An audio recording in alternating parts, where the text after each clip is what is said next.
Welcome to this edition of our weekly webinar series sponsored by the Committee on the Present Danger, China. It is a distinct pleasure to be able to do so at a moment when, well, at least in certain circles, the issues that we raise in these webinars is getting more attention, if not always for the right reasons. At the moment, we are witnessing the Chinese Communist Party aggressively going after our friends in Japan, specifically the prime minister there, and using the pretext of comments she made in testimony before her parliament, known as the Diet, to seemingly not only threaten her personally, but threaten her country and create maybe even a casus belli, a pretext for war against Japan. This has resulted in a phone conversation with President Trump involving first Xi Jinping, the Chinese Communist Emperor, and the Prime Minister of Japan subsequently and separately. And we are going to talk a bit about all of that against the backdrop of what is our main purpose at the Committee on the Present Danger, China, namely the warning that China is engaged in warfare against us as we speak. That warfare is of an unrestricted character. Most of the 200 and, I don't know, I think it's probably 20 or so webinars that we've conducted so far in this series have documented one aspect or another of that multi-front, seemingly relentless pursuit of the destruction of our country in an unrestricted way, with the arguable exception of kinetic warfare, though, as we will talk about, the use of biological agents, namely COVID-19, and chemical warfare agents, namely fentanyl, really does rise, it seems to me, to the level of mass murder that can only be described as kinetic, even if it is non-explosive. So we're going to assess all of this. What is going on? What is Communist China up to? What does it intend? And most especially, what should we be doing now about it all? It's going to start with the proposition, picking up on an old advertising line from the 70s, I believe, which was used to promote Lipton soup. We're calling this program, Is It War Yet? And we're going to address the question of what will it take for us to acknowledge that China's belligerence, China's war making, has crossed the line. We're going to start with a woman whose, I think, contribution to successive campaigns against enemies of our country, notably as a scientist consulting with the United States Navy in the critical space of anti-submarine warfare during the Cold War with the Soviet Union. She is these days the president of the American Freedom Alliance and doing a marvelous job in that role, illuminating issues like the ones we'll be addressing today and much more, both in programs sponsored in Los Angeles, where AFA is based, and on the road. And I've personally been privileged, as have many of our Committee on the Present Danger China members and other top experts done with her, notably in the run-up to the 2024 election.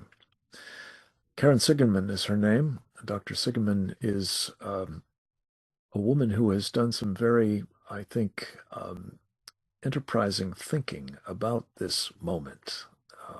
I wanted her specifically to tee up our conversation by emphasizing a certain reality that is not often recognized, even as we fail to recognize that we are indeed at war. Dr. Sigeman, thank you for joining us. The floor is yours, ma'am. Frank, thank you so much. It's always an honor to be part of everything that you do, and especially Committee on the Present Danger China webinars. And I just wanted to wish everybody a marvelous Thanksgiving as we look to tomorrow. And it's great to be with you all here today. As you noted, we did a number of events last year, and I did work as a scientist during the Cold War against the Soviet Union. And I was struck as we did our events last year that were called World War III, the early years, or World War Z, more specifically related to China. And the comparison between what we were doing last year and continue to do now versus when I had been coming up through the Cold War against the Soviet Union is at that time in the 80s, everybody around the world recognized that the whole world was in a situation that was the Cold War. It was a bipolar world. There were two superpowers. It was ideological. We were pitted against the axis of evil. We understood communism versus capitalism, the free world versus totalitarianism, and we knew we had to win, and we were united in that purpose. It was in the media. It was just absolutely everywhere. And contrast that to now, where when we put on the World War III events, we considered it another Cold War, although, as Frank has noted, and this is one reason we're here today, it is not entirely cold, and I'll talk about that in a second. But as it dawned on me, this difference, I was reminded of a philosophical query. If a tree falls in the woods and there's nobody there to hear it, does it still make a sound? And it just got me thinking that if you're in a war and nobody will acknowledge it, can we still lose? And there's three parts to that.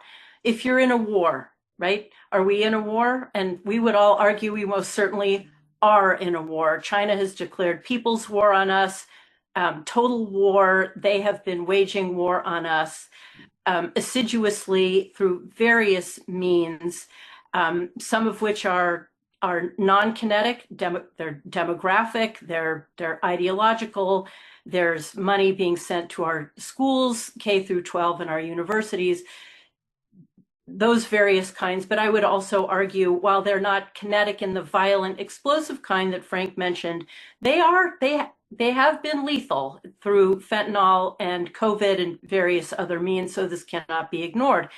So that's the first part. Are we at war? We most certainly are. They've been waging war on us.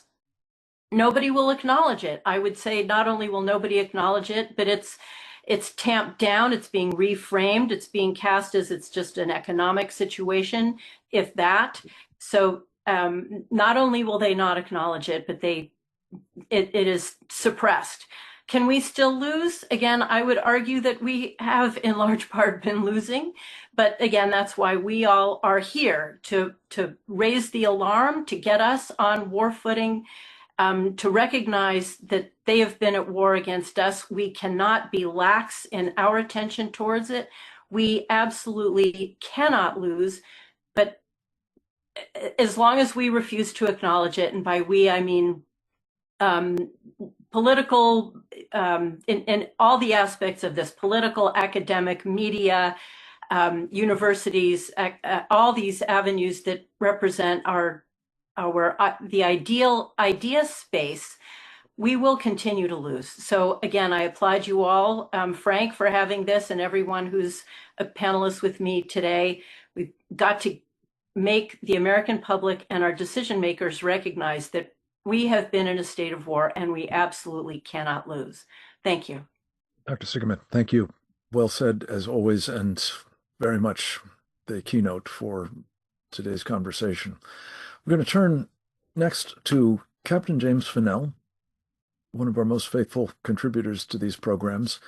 We often start into the substantive conversation with him because he has a marvelous ability as a longtime, indeed career naval intelligence officer to help frame the threat environment that we're in. And we've asked him to do so in this particular moment by speaking first about that back and forth, as I've described it, between the Japanese, the Chinese, and now President Trump, and where that puts us at this particular juncture in terms of both our understanding of the nature of the war we're in and our pushing back against the Chinese threats that are now increasingly evident.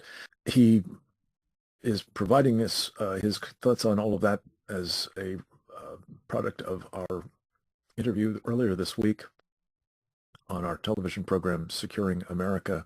And with his permission, we've edited a portion of that very powerful interview for the purposes of this webinar today. Let's go to his videotape now.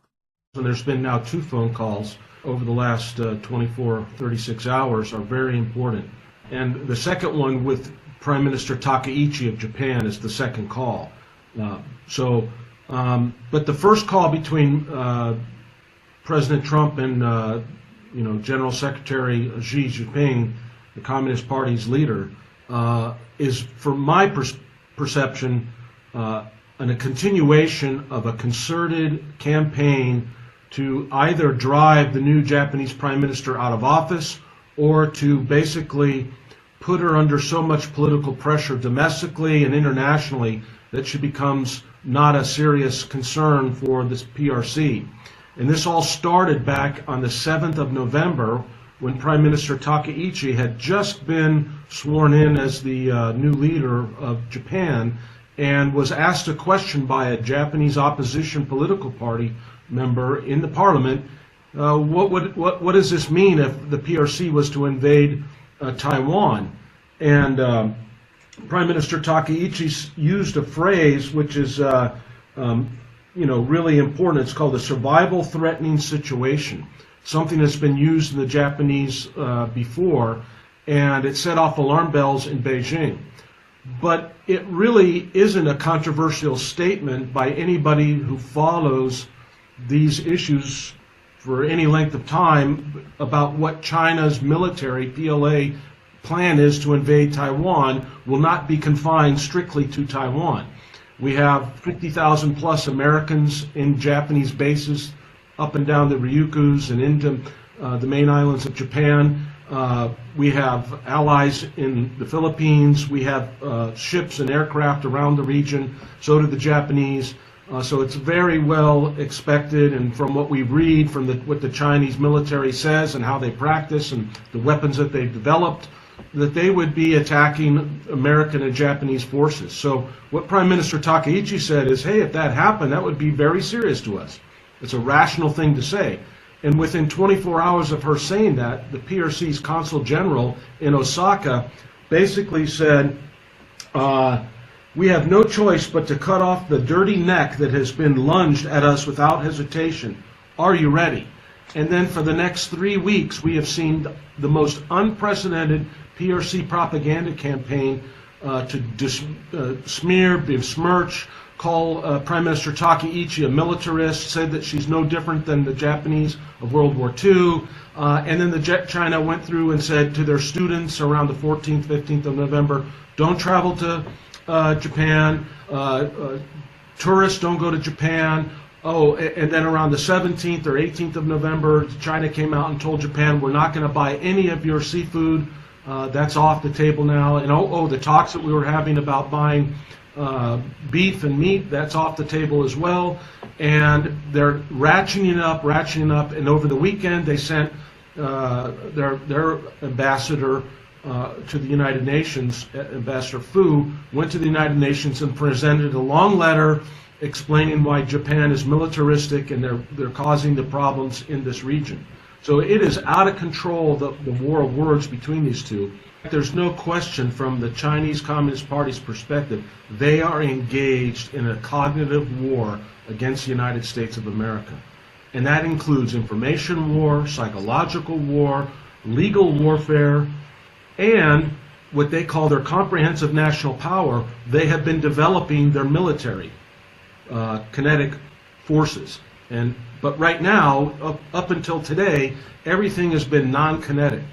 China has been engaged in this non-kinetic warfare for decades, and they've been shaping the arena. They play it with things such as they call themselves a developing country, and therefore they continue to get, most favored nation status, and they get foreign direct investment, and they get special dispensation for, the World Trade Organization, and they get it added to the basket of reserve currencies several years ago, almost 15 years ago.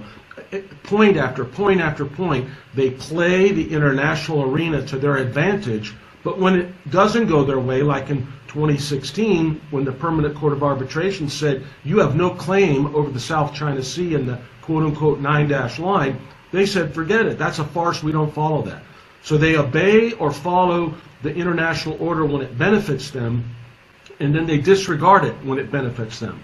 And they are sending out their legion of agents across the country. We just saw this big story here with Larry Summers, the former president of Harvard, who was, everybody wants to follow the salacious, romantic side of that. But the real story is that the woman that he was engaging with is the daughter of a senior CCP official who was the first president of the Asia Infrastructure Investment Bank, which was Xi Jinping's money side of the Belt and Road Initiative. It was the bank for the Belt and Road Initiative.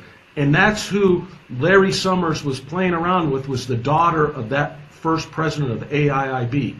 We have other stories of Dr. Lieber at Harvard, chemist who was involved with taking money from the Chinese. There's so many stories of the Chinese doing what we call elite capture, buying off the elites in America, whether it's in academia, in our government, or in Wall Street. And then we, on the other hand, are investing thousands and millions and trillions of dollars into China through greed and naivety to build the companies of America that are now multinational. We have invested in China, and what are they doing with that money? They're building their infrastructure, but more importantly, they're building the kinetic tools that are going to be used in a conflict if they can't get Taiwan to knuckle under with non-kinetic means. So if the lawfare and the cognitive warfare and the information warfare don't bamboozle Taiwan into submitting to them, which it appears it's not, then, and it's certainly not going to work on Japan, then China's going to be left with a hard decision here in about 5 years, whether or not in the next 5 years, it could happen now, but sometime in the next 5 years, they're going to have to sit down inside the compound in Beijing at Zhongnanhai, and Xi and the senior leaders of the Standing Committee of the Politburo are going to have to say, are we going to go to the next level now and use military force? And they have prepared a military that can do great damage, great damage to America, kill thousands of Americans that are already out there in Japan and in Korea and our allies. And it would be a catastrophic result for the world that would make the Ukrainian conflict look like nothing. Jim, could you just add to the mix as you see it in terms of, a professional intelligence officer's assessment of this comprehensive national power dynamic, the role that what I think of as China's chemical warfare in the form of fentanyl and its biological warfare in the form of COVID enter into the nature of the war that we actually are in with China at the moment? It seems clear, Frank, that those two elements that you just discussed, the opioids, invasion of America, and COVID, were all in some form or fashion obviously generated in China. There's still, I think, debate on some circles about whether or not the COVID was purposeful or not. What we know for sure, though, is once they knew about it, they didn't try to stop it. So they allowed that to come to America. They allowed those flights to come to America. Clearly, there's no question about fentanyl and opioids. That's a no-brainer. That's not no-brainer. It's unequivocal. They have been involved with that and pushing it. They want to pay back for the opium wars that Britain had against the PRC. We were not really that involved historically, but they are paying us. For them, it's payback, and what they believe is their loss of face and their century of humiliation.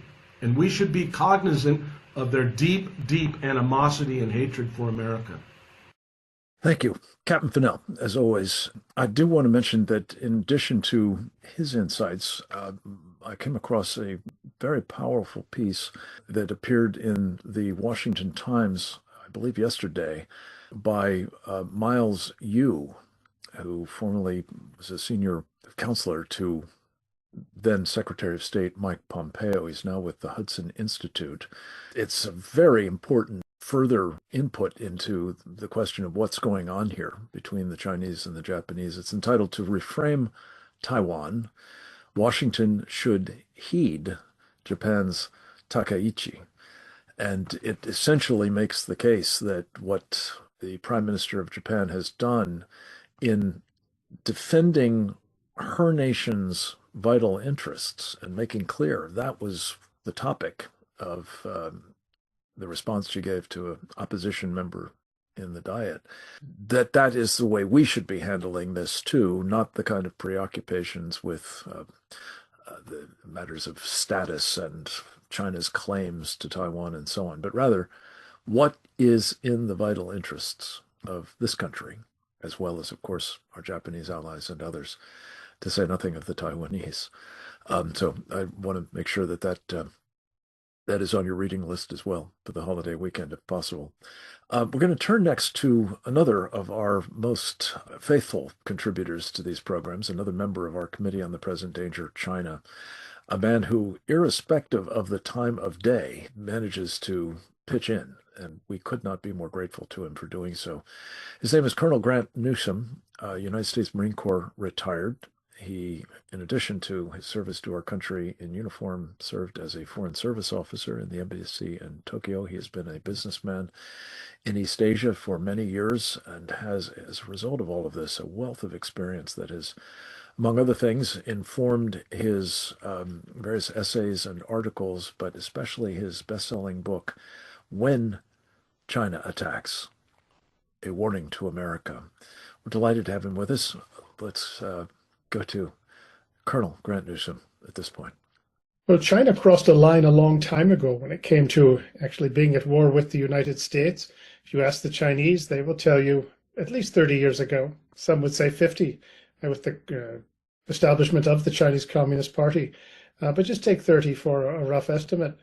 Since that time, China has been building up a military which is intended for one purpose, and that's what the Chinese Communists told the PLA right after Tiananmen Square: be able to beat a military that has aircraft carriers. And that meant the United States.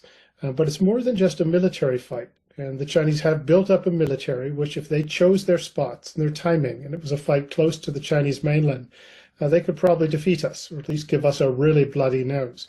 If they fight off of San Diego or off of Cape Cod, we've got the advantage, of course. But this is a military that nobody is laughing about anymore. But it's not just the military, as I said, but rather China views warfare very differently than we do. The kinetic war, the shooting war, is just the last stage, if it's even necessary. And at a minimum, you've set up your enemy so that he's softened, he can't resist very well. And I'm talking about other forms of warfare. They can loosely be referred to as political warfare or unrestricted warfare. But the point is they're doing other things besides the so-called kinetic, the hard power that we always think of. And you go down the list here, and it's things like economic warfare. And how did the Chinese get the Americans to move so much of their manufacturing power over to China over the last 30 years? To the Chinese, that was a form of warfare against the United States. They got us to weaken our industrial base, to really gut most of middle-class America. So what were once thriving neighborhoods and societies in every American city, big and small, suddenly disappeared. And they look today like wastelands inhabited by zombies, rife with drug abuse, and set up for the fentanyl assault, which is chemical warfare that the Chinese have been waging on us for years. Fentanyl's been since about 2012-13, and since then they've killed about 750,000 Americans, and that's just the dead. And the wounded, the zombies, are about 10 times as many. So think of the effect that has had on America's society, on American families, on American economy. And what has been the punishment for that? Nothing. But the Chinese look at this very much as a form of warfare.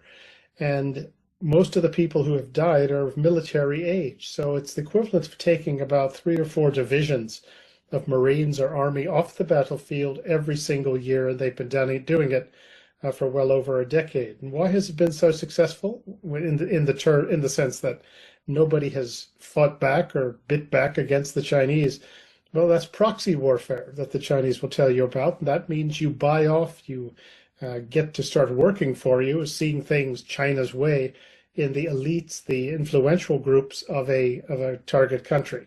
And that has worked in spades against the Americans. There's so much of Capitol Hill, Wall Street, the financial class, all of academia, and even a large part of the uniformed military leadership until fairly recently had been bought off one way or the other by the PRC to think that China was not a threat, and also in many cases, most cases, to see that China was actually important to their pocketbooks.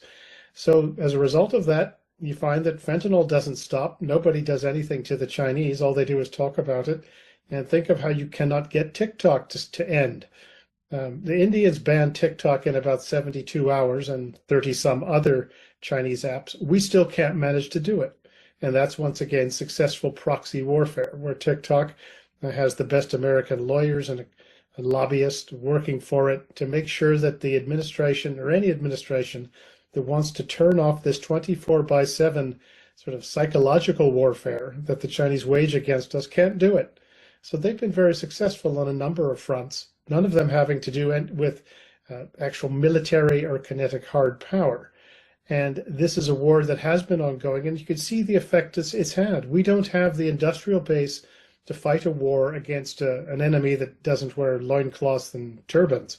Against the Chinese, we're not even close to ready. The shipbuilding capacity, we know all about that. The Chinese outdo us about 200 times on the ability to build ships. They're putting into the water at least 5 warships for every one we do.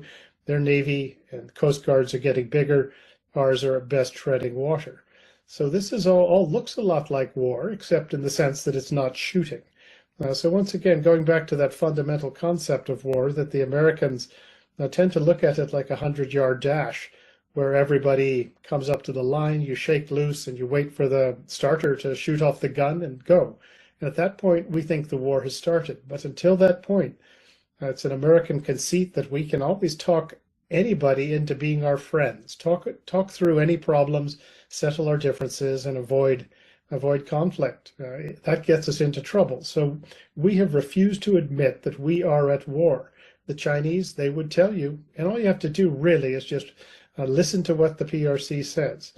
Just read the press, the English language translations for a week, read Xi Jinping's document 9 that was given in about 2012 when he took power, just as the New York Times was saying that he was actually a secret reformer, and once he got his position set, then you would see China liberalize.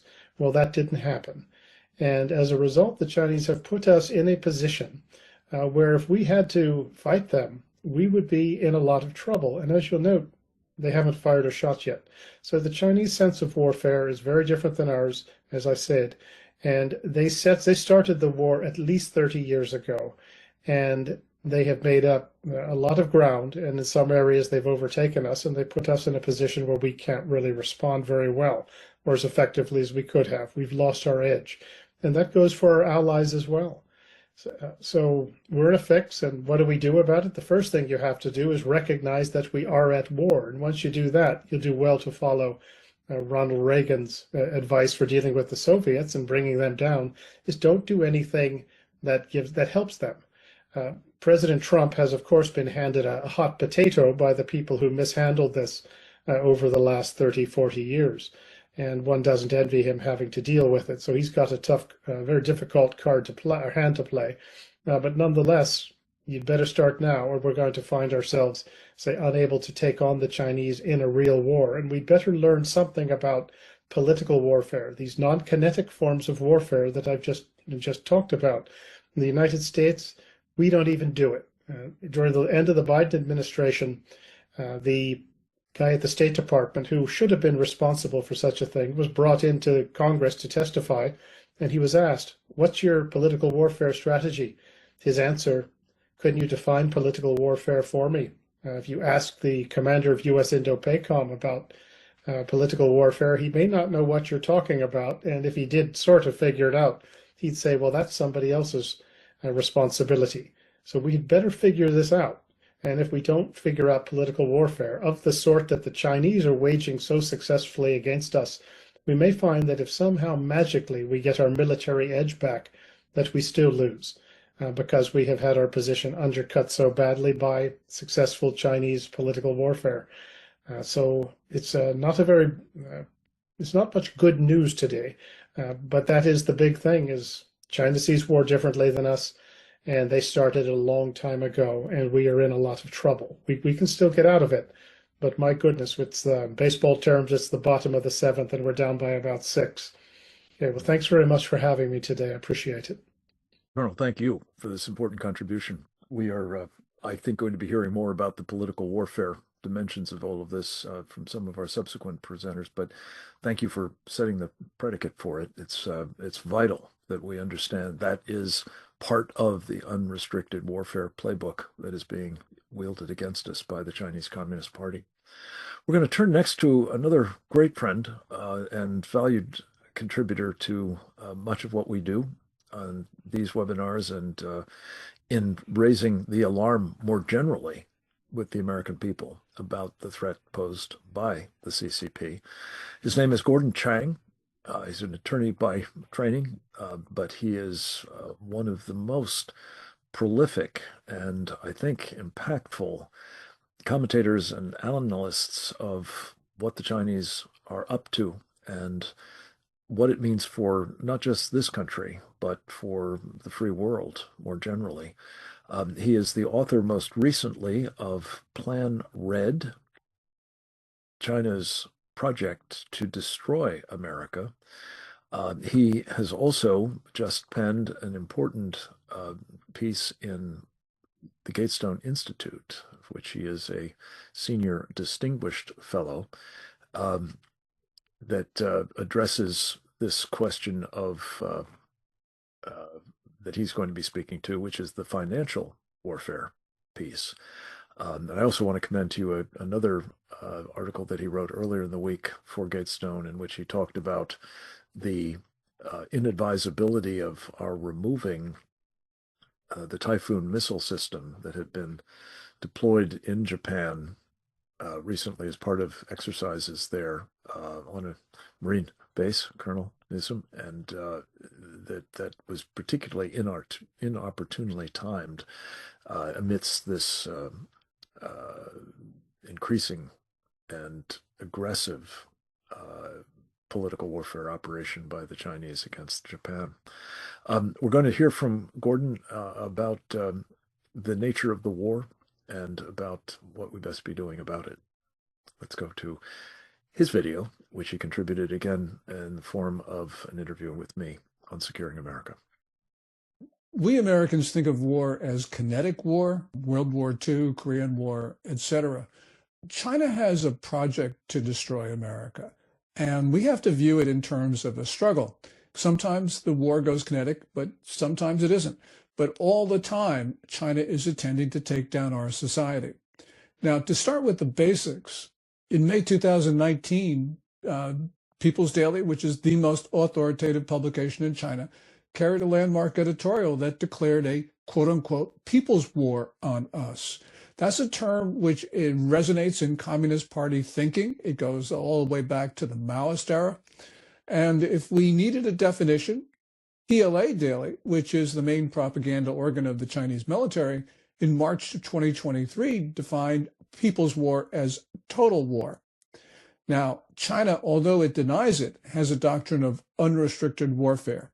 That's the title of that 1999 book from two Chinese Air Force colonels, which essentially argues that China can use any tactics, including terrorism, to take down the U.S.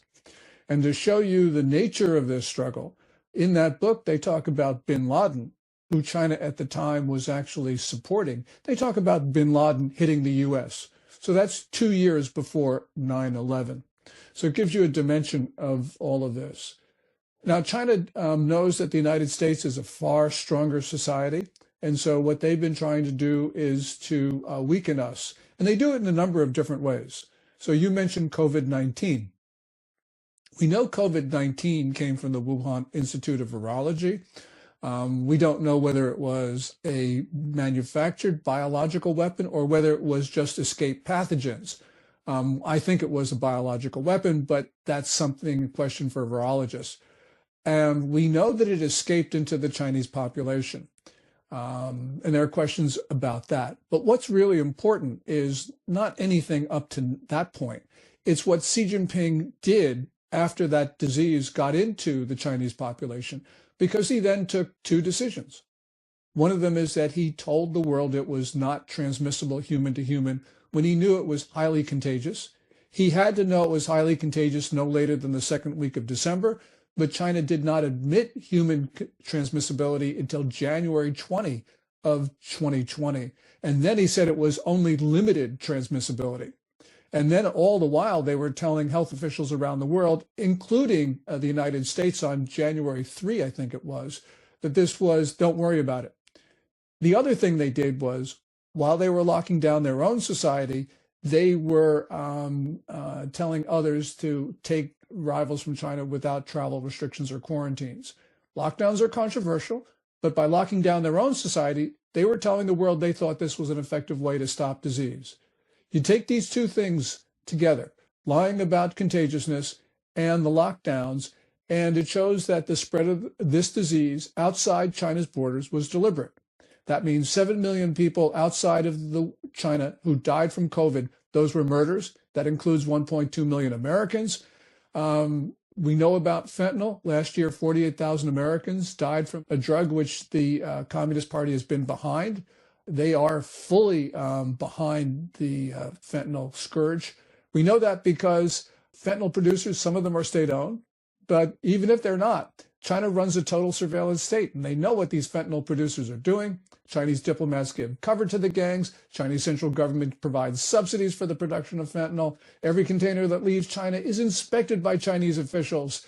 China's TikTok promotes illicit drug use. The fentanyl gangs, they launder their proceeds through the Chinese state banking system.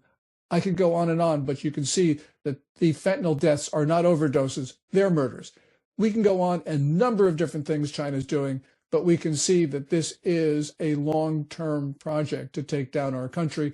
And whether we think about war in kinetic terms or not, this is a struggle which is existential. The President of the United States has an obligation to talk to the American people about what Xi Jinping is doing, which is preparing all of Chinese society, not just the military, for war.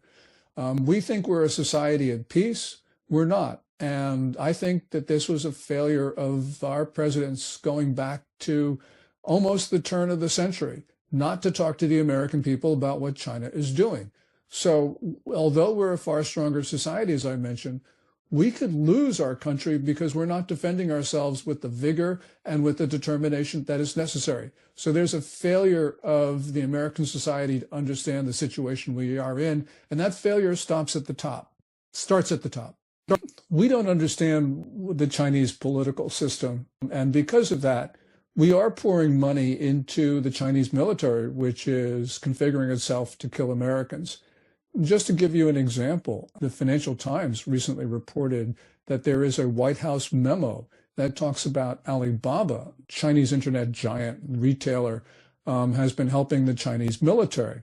And Alibaba and the Chinese embassy in the U.S. deny it, but we got to remember one thing, and that is China runs a unitary state.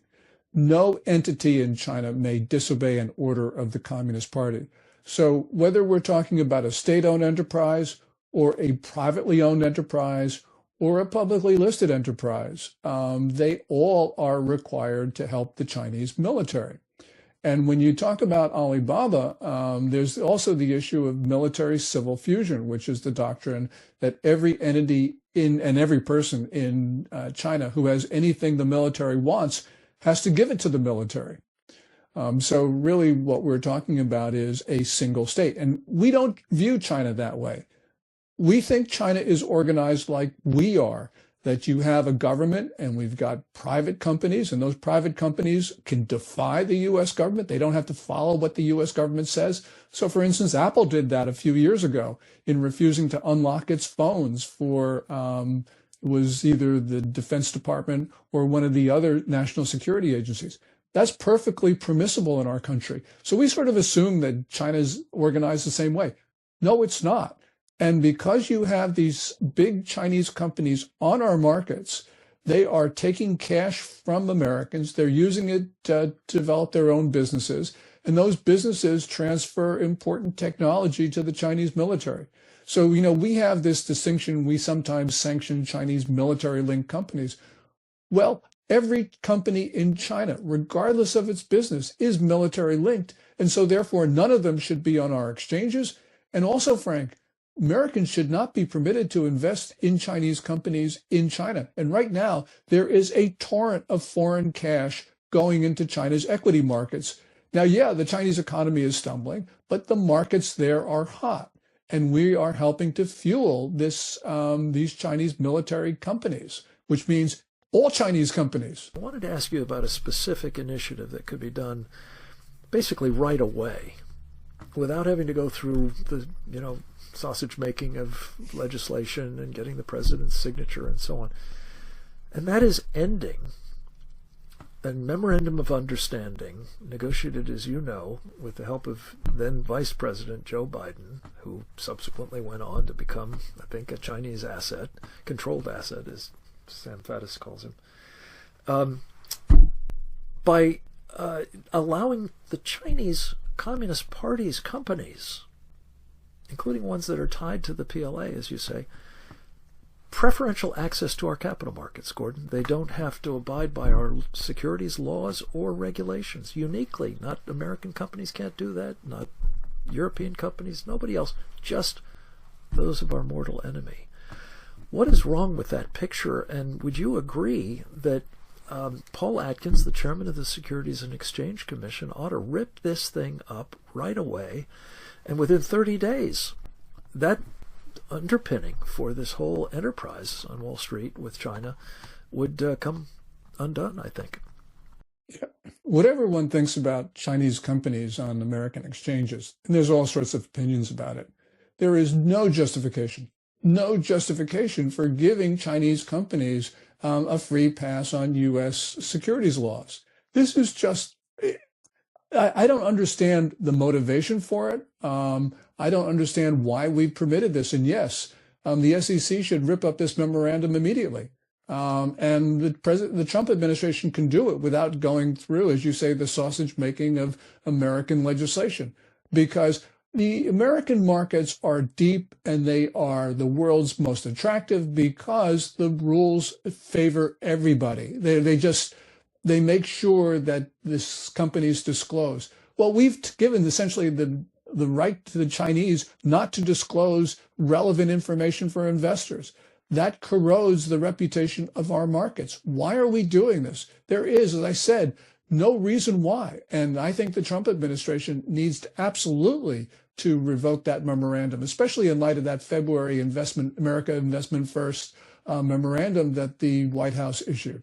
The concluding thought there was that the president issued as a national security presidential memorandum on, as I recall, the 15th of February, 2025, maybe the 21st of February, a key project to have that become binding American policy and ideally enshrined in law. The article of which I spoke a moment ago that I wanted particularly to call to your attention is one that Gordon wrote entitled "Delist Alibaba and All Other China Companies." A small adjustment I would recommend is it ought to be the case that we end those registered to do business on Wall Street, not just those listed there. That's a much smaller number. But all of those, including A shares that are getting access to our capital markets without any disclosure to speak of. We're going to hear next from another very valued colleague who has a capacity always to help give us a broader perspective on the nature of this war.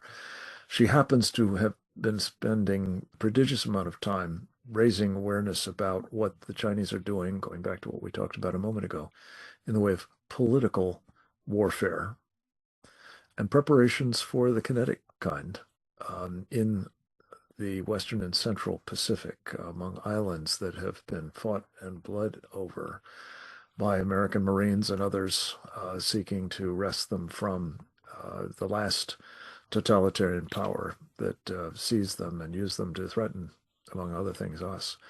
And that would have been, of course, Imperial Japan.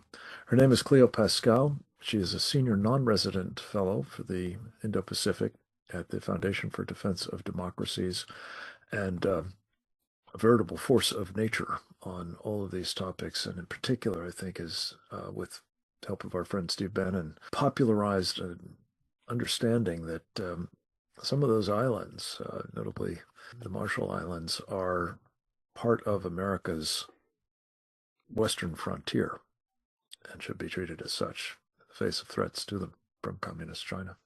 Cleo, welcome back. It's great to have you. The floor is yours, ma'am. Thank you very much. What a power-packed lineup. It's a lot to pull from. And one of the things that I'll be pulling from is what Gordon just talked about in terms of the attacks on the U.S.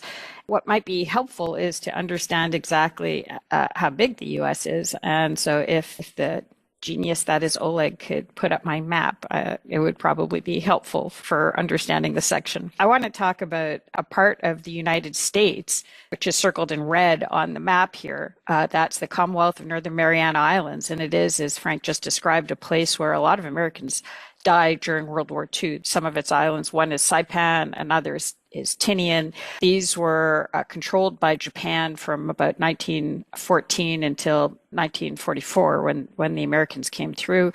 And after the war, they became a United Nations Trust territory, and then they voted to join the United States and became the newest part of the United States. It was a sort of a longer process, but they became part of the United States.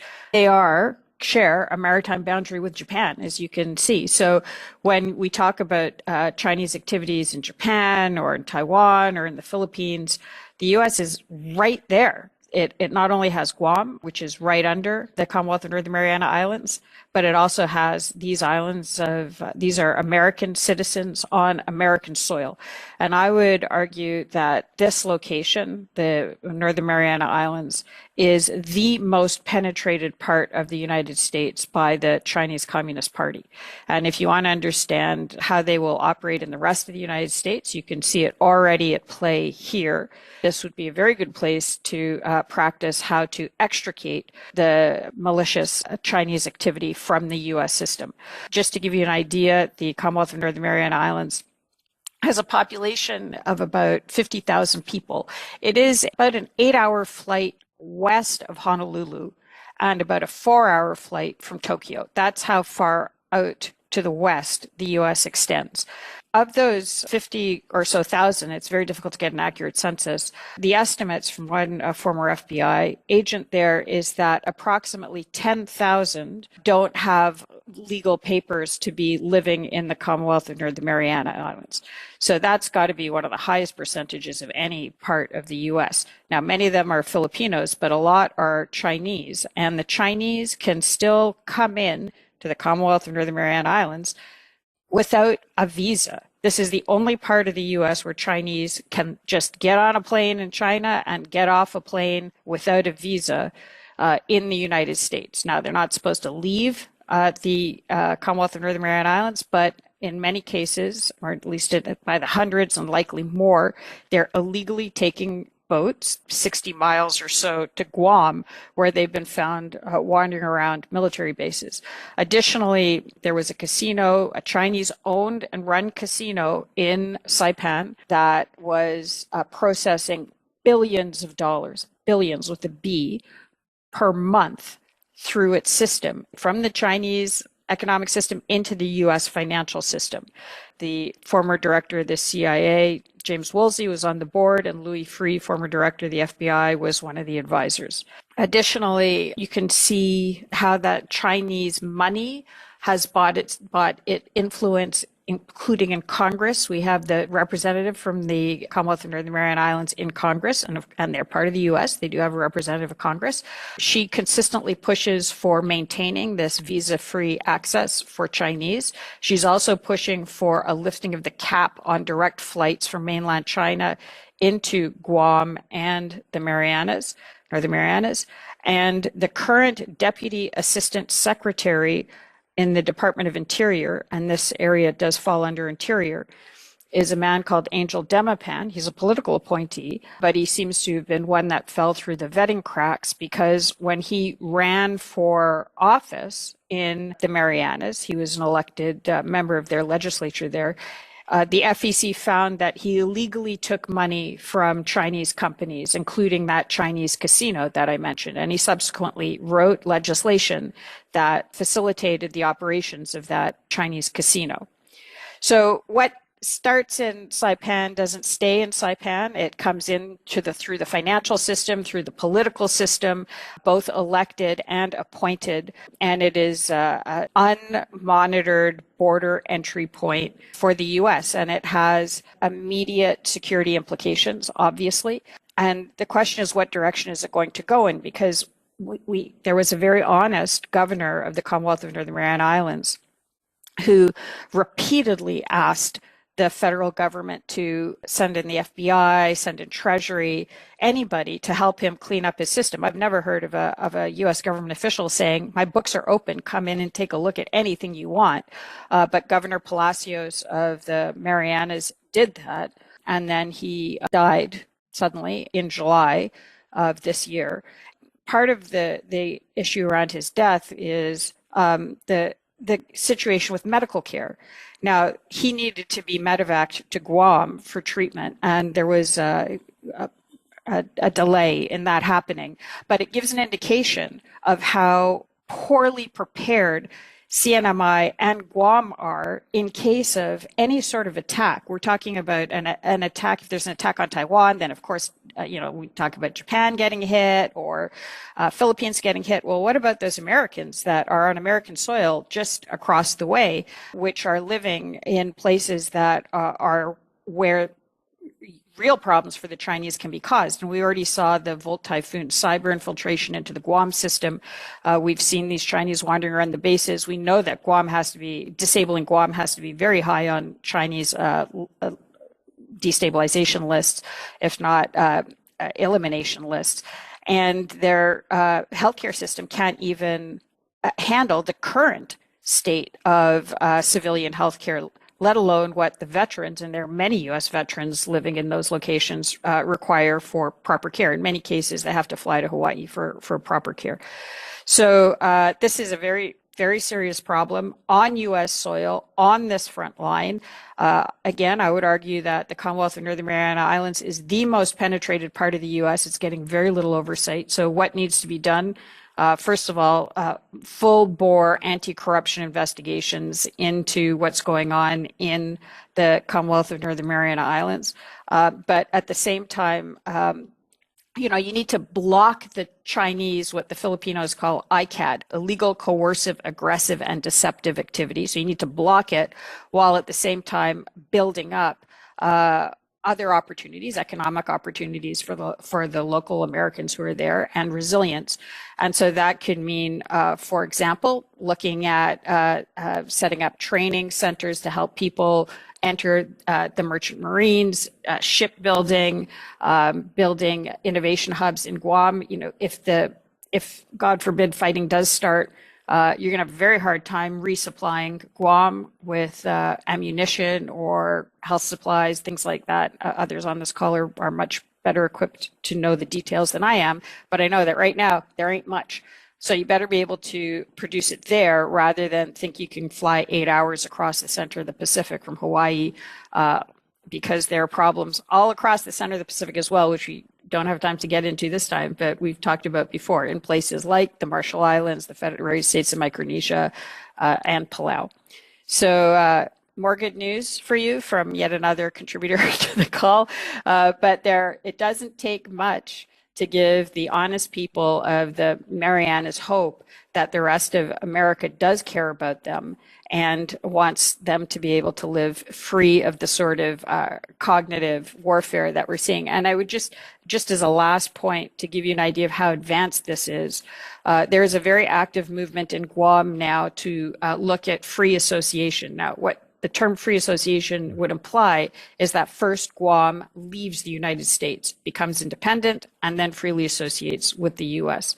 So there are, in terms of the political warfare, cognitive warfare stuff, the anti-US activity, military activity specifically in the Marianas and in Guam is being actively discussed, including through think tanks with concerning funding streams, and in the context of having them leave the U.S. completely, which would, of course, leave them open to even more Chinese predation. Thank you so much, Cleo. And there is some good news there, and I think it's something we're going to be building on in our final presentation, which is that we can successfully wage political warfare and use other techniques of our own unrestricted warfare capabilities if we simply recognize the danger we're facing and have the will to respond appropriately. I'm very pleased to welcome back once again for the purposes of both sort of closing us out as well as advancing that proposition.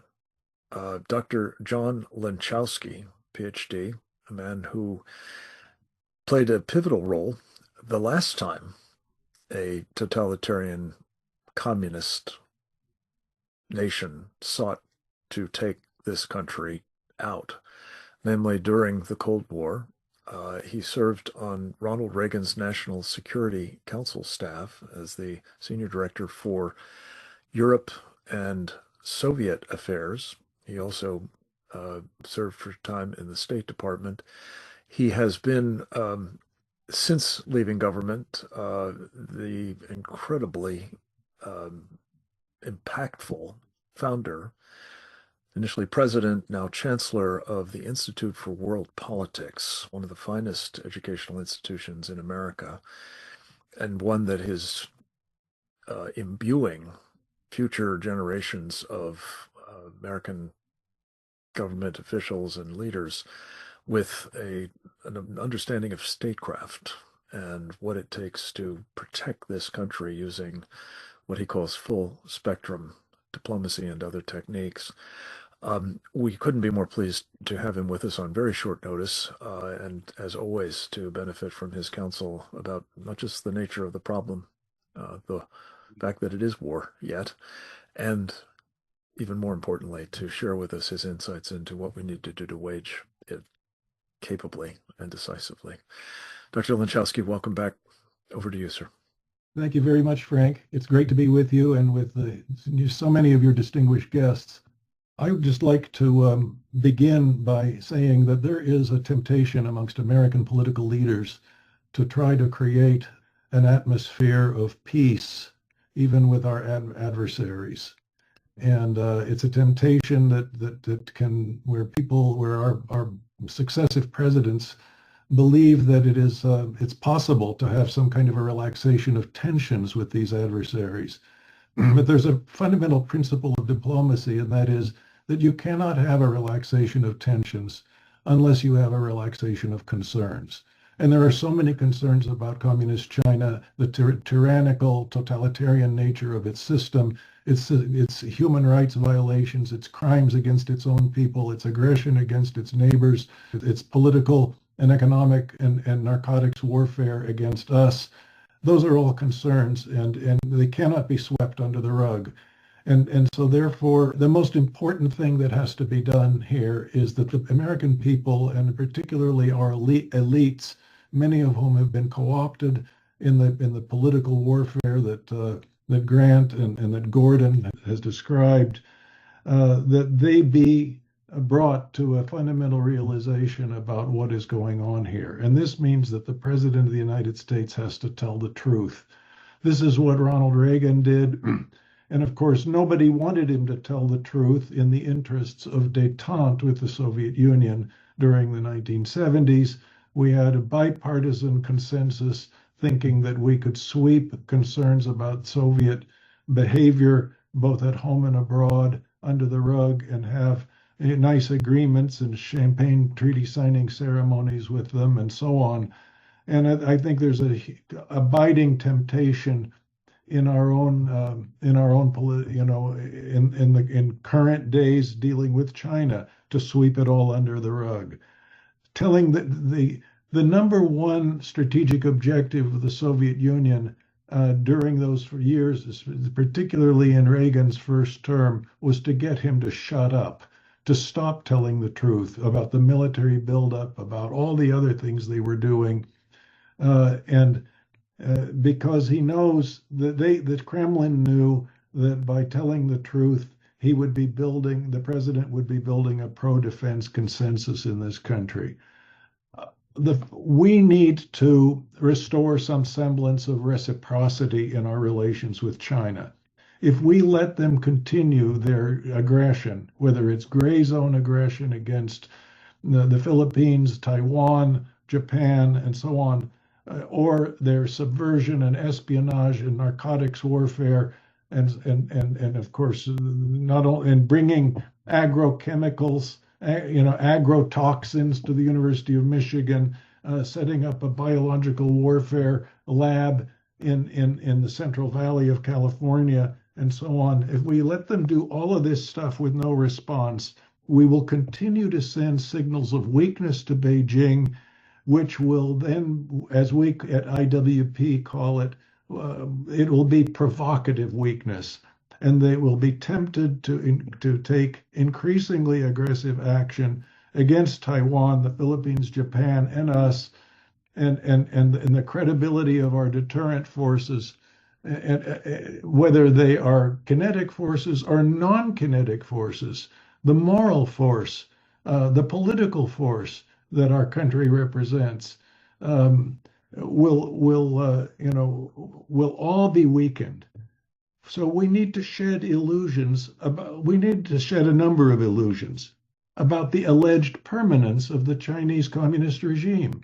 The engagers all in this country, the panda huggers, all believe that China, the communist regime, is an immutable force on the global strategic landscape. This is not true. This is what the détentists thought about the Kremlin during during the Cold War. It's not true with China. The Chinese communist regime will collapse. One day it will. God knows when it will be. We could help bring about that collapse the way we helped put straws on the Soviet camel's back. We need to shed illusions about how that regime has allegedly changed and ceased to be communist. That means you need to be educated. We need to be educated about communism. And nobody practically is being. Maybe if you come to IWP, you'll learn something about it. But elsewhere, it's incredible how ignorant people are about it. We have to shed illusions that the atmospherics of peace constitute genuine peace. And all the political advisors of presidents, both parties, they want to have the atmospherics of peace, the champagne treaty signing ceremonies and all of that.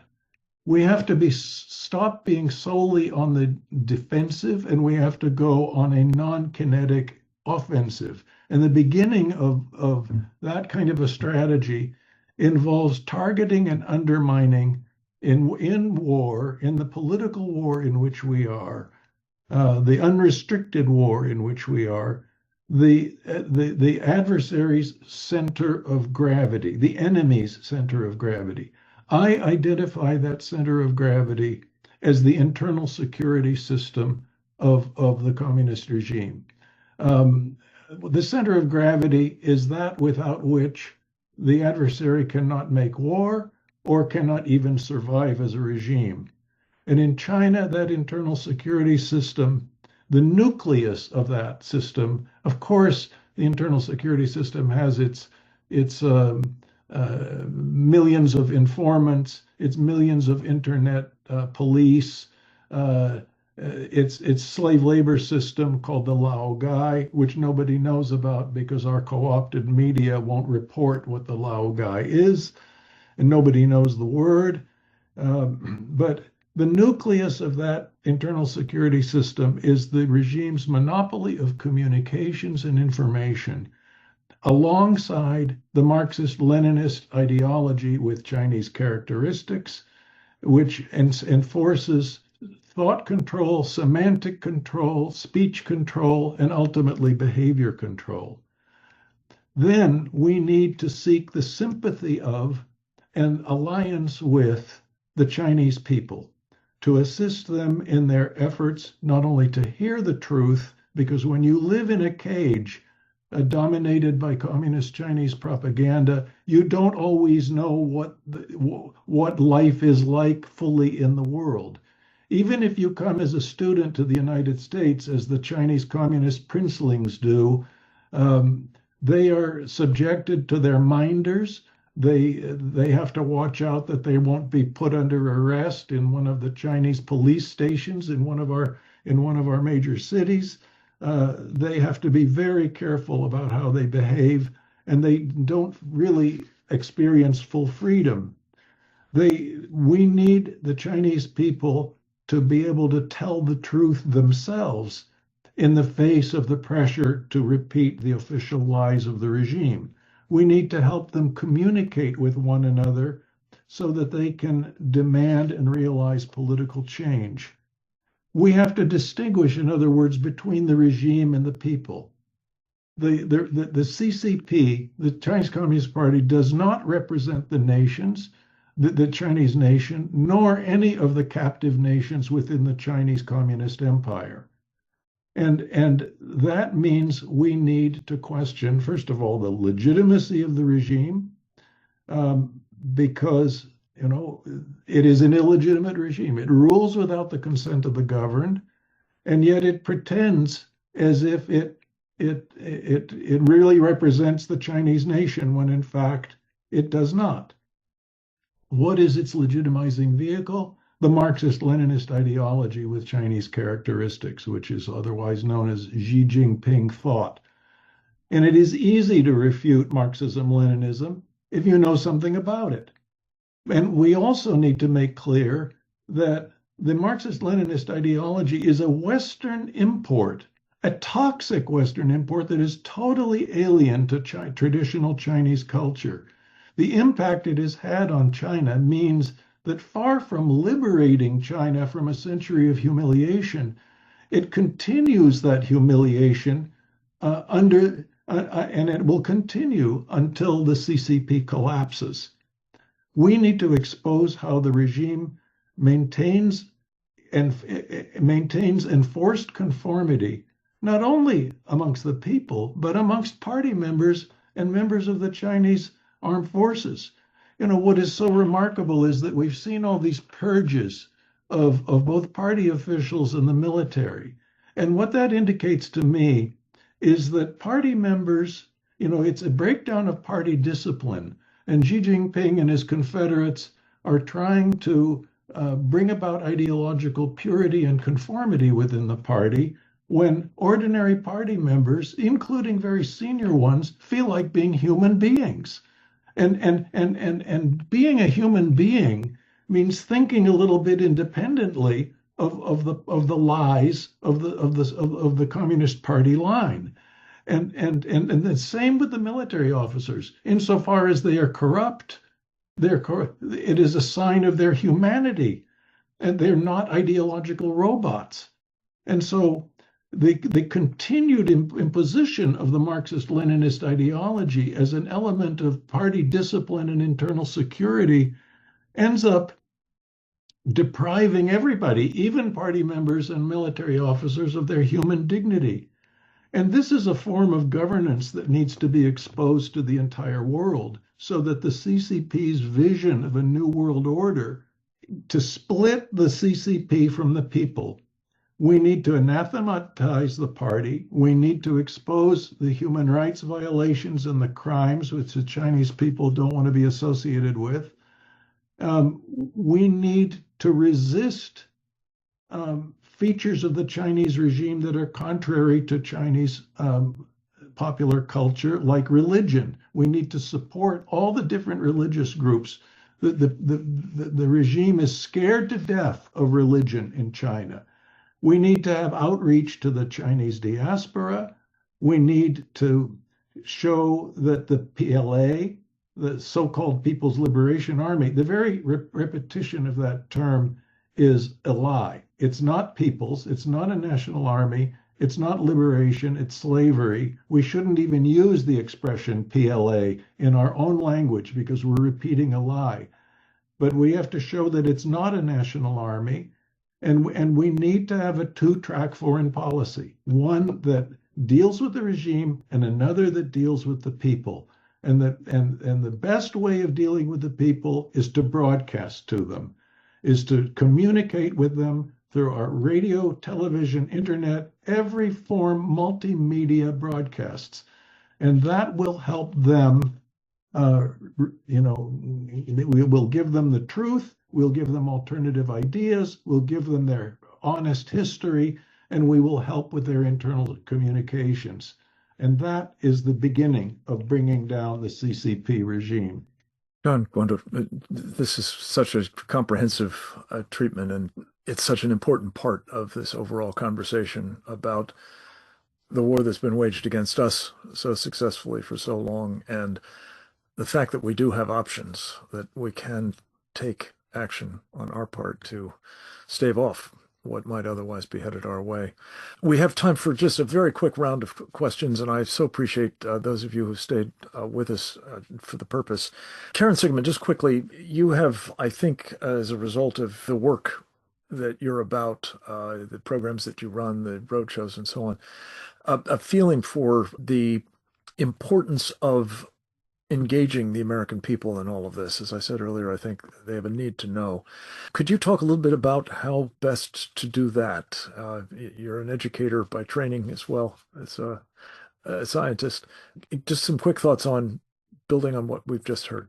Well, thank you. Yes, so much of this, as we've all noted, is because of tremendous ignorance that the war is in fact being waged against us. And I think to Dr. Lanchowski's point, the trappings of peace, the atmospherics of peace, we like the idea of embracing them, but the reality is we really ought not. And I think part of this also is the reason we're so vulnerable and have been is the left, communism generally speaking, has done a very thorough, effective, long march through the institutions, making us very vulnerable. That's through education, through all these vehicles, political warfare, and so on. How do we combat this?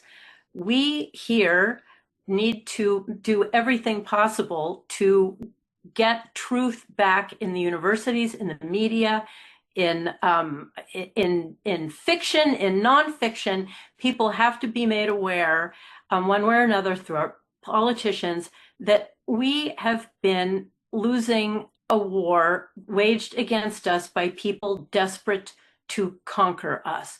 We need to talk to the young people. It's not just China. Generally speaking, throughout the US, people's ignorance of communism is profound. Yes, against the Chinese Communist Party, not the people, as was noted, but in our conversation, we need to be very clear. War has been being waged against us. We need to speak out about China, about communism. And I think one of the main points that I've been trying to make in everything that I do with AFA is a commensurate speaking out in praise, in gratitude, in recognition of all that is marvelous about this country. The counterpoint between us and everything to do with the Chinese Communist Party and communism generally, I think just being praiseful and grateful of all the opportunities, the bounty, the freedom that we have here can go a long way towards setting up a bulwark against those seeking to take us down. It's always been an inoculant. Our founders always knew that teaching, and we've always known until recent decades, teaching the virtues and of our foundation are a crucial bulwark against incursions such as the Chinese Communist Party, the Soviet Union, various other totalitarian attempts at conquest. So it's two parts I think we need to do: speak the truth about communism and speak the truth about what we have here, and be proud of what we are, what we have, be grateful of it, and set it constantly as a counterpoint to their system, their beliefs, their ideologies. Brilliant. Thank you, Karen. Especially, to be giving thanks at this time of year is an absolutely appropriate message for all of us, as well as how best to do it. Grant Newsom, you've, as I mentioned, not only served in the military arms, but also in the diplomatic corps. John Gondol has given us some great suggestions here. I just wonder if you've got some thoughts based on both what he said about broadcasting, but more generally, how we organize for political warfare and how we do it right quick, ideally.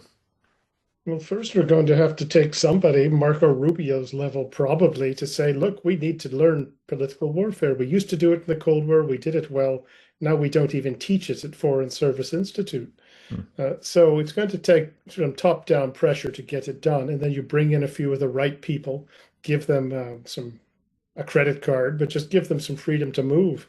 And you could run wild against the Chinese. We're not even in the fight now. So you've got to relearn this subject. It's like one of the lost arts. We decided we didn't want to do it or need to do it anymore. There are people who understand it. Professor Kerry Gershanik comes immediately to mind. You could send him over to Foreign Service Institute and you'd have something good happen there. But State Department has to take some responsibility for it. If they won't, then US Indo-PACOM or somewhere in the Pentagon could do it. But Indo-PACOM would be a good place to do it. But it requires people who know what they're doing, know the subject, and turn them loose. But as it is, we're in pretty bad shape now. But it's not hard to do. I'd say within a matter of months, you could have something pretty effective going and jamming a lot of what the Chinese are doing down their throats.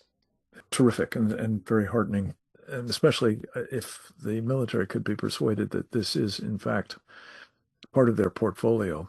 We bring a lot of very capable people to bear, and I strongly second your suggestion about Kerry Gershanik, a member of our Committee on the Present Danger China, political warfare expert par excellence, rather.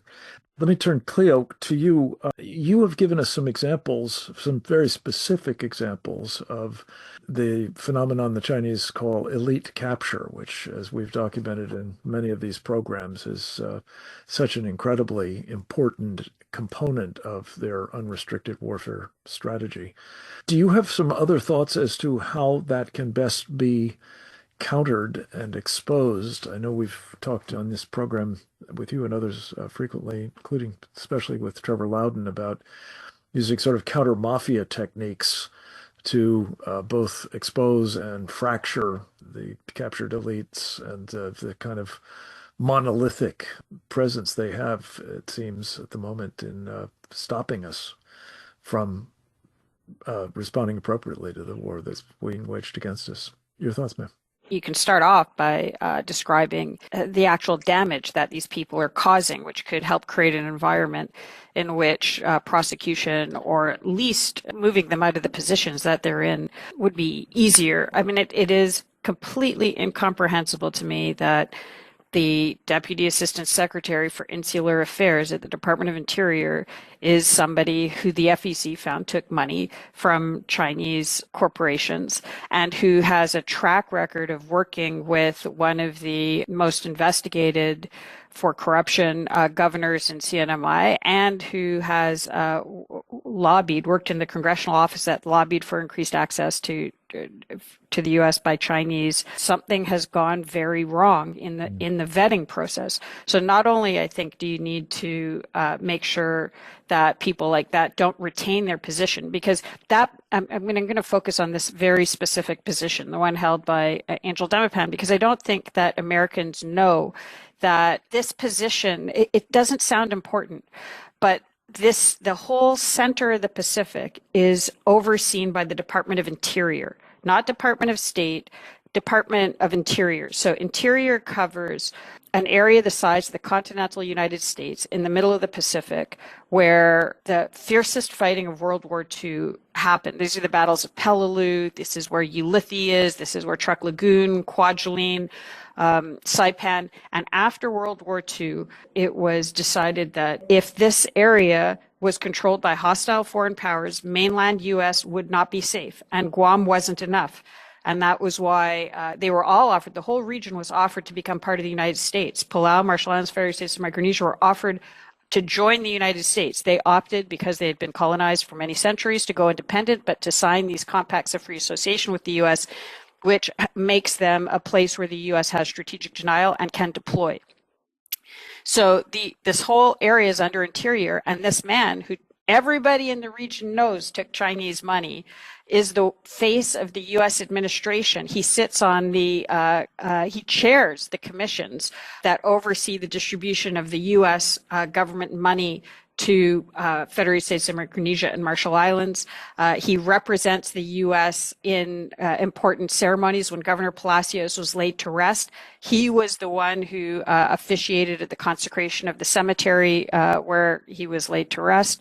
So you are signaling that the U.S., the entire region, and by the way, it also oversees American Samoa, knows that the U.S. government either doesn't know or doesn't care that China has infiltrated Washington to such a degree that somebody who has such deep ties to Chinese money, very dodgy money, is the one that is representing the U.S. administration in the most strategically important area of the U.S. He sits in, he is privy to discussions about how Guam is going to defend itself. This is just one example, but it is definitely an egregious example. And as long as this stands, it's very difficult to see how you can do anything else. He will, if there is a Treasury or an FBI investigation into the Marianas or into what's going on in Guam, he would know about it. And he would, in fact, probably be a target of the investigation, at least in CNMI. And he would be in a position to potentially slow it down or derail it. It's not just him, it's how did he get selected? How did he get appointed? Who are the people involved in putting him in place? These are the sort of things that if the U.S. is serious about defending the Pacific and the American citizens who live there, who are on American soil, a 4-hour flight away from Tokyo, about 5 hours from Taiwan, then this needs to be resolved quickly. Shouldn't have happened in the first place, and it needs to be found out why it happened.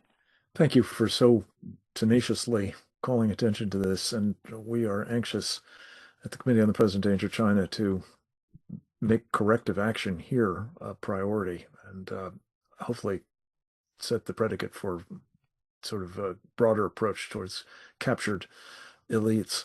And in fact, to that end, if I can shamelessly flog it, coming out of the first 70 or so of these webinars, Didi Laugesen and I produced a book called The Indictment, prosecuting the Chinese Communist Party and friends for crimes against America, China, and the world. And I think very much is aligned with what you just said, Cleo, and we very much hope that at the very minimum in the court of public opinion, these people can be exposed and prosecuted, held accountable, and removed from positions in which they are doing such harm. John Lanchowski, finally to you, and very briefly, if you would, please. I'm so appreciative of the point that you made, especially drawing upon your experience, and I had a bit of a share of it myself, of going up against what we were told by the likes of Henry Kissinger and successive presidents and intelligence agency leaders and so on, was the immutable fact of life of the Soviet Union, that it was going to outlast us, it was going to bury us even. Um, when you make the case, John, and you did it very powerfully today, as you have in the past, that it ain't necessarily so, not certainly with respect to the Soviet Union, as you proved that with President Reagan, but not with respect to the Chinese Communist Party either. And I think what I would just ask you to sort of summarize quickly with us is, in making that case to President Trump, who evidently is not only, as we know, transactional, and as I've suggested in an article in Gateway Pundit this week, post-ideological, but seemingly disposed not to really rock the boat with the CCP, uh, perhaps over rare earth minerals or something else, pharmaceuticals. But if you had just his ear for a minute, what would you say about the need to make clear that we do not intend to abide, let alone perpetuate, the Chinese communist tyranny and the threat that it poses to us, sir? I believe that President Trump should understand that foreign relations consists of two halves. One is relations with governments, and the other is relations with people. And the latter is called public diplomacy, which means relations with and influence over people. And we should have a capacity to conduct both at the same time. And if all the president wants to do is make a nice transactional deal with the Chinese regime, he's not making a deal with the Chinese people.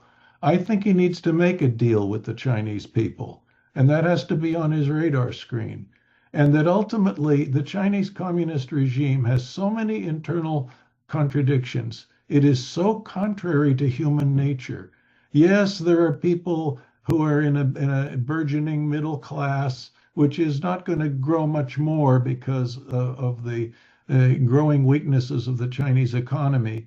But there are 1 billion people in China that are not enjoying the fruits of that. And the people who are enjoying the fruits are cozy with the Communist Party and its ability to control capital. And so, this is a system whose internal contradictions will cause it at some point to fail.